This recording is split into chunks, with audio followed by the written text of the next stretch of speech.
నాన్న ఒక డైలాగ్ కొట్టేవాడు, మీరు నీళ్ళన్నా పారించండి లేదంటే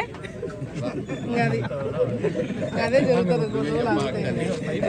వాళ్ళు కంట్రోల్ చేస్తున్నామంటున్నారు కానీ మనకు టార్గెట్ మనకి ఫస్ట్ నుంచి నాకు గుర్తున్నప్పటి నుంచి నేను అధికారులకు మొత్తుకునేది అదే, కింది నుంచి పెట్టి సున్కేసులో నీళ్లు లేవు, ముచ్చుమరిలో 3 పంపులే ఆడుతున్నాయి. 4వ పంపు ఆడడానికి తెలంగాణ వాళ్ళతోటి మనకి ఒక చిన్న ఆర్గ్యుమెంట్, ఒక చిన్న ఇష్యూ జరుగుతుంది. ఇప్పుడు ఎట్లా నీళ్ళు కింది తీసుకుపోవాలని అందరు తలలు కొట్టుకుంటున్నారు. సో దయచేసి కానీ రైతులు మీరు భయపడాల్సిన అవసరం లేదు, మీరు ఇబ్బంది పడాల్సిన అవసరం లేదు.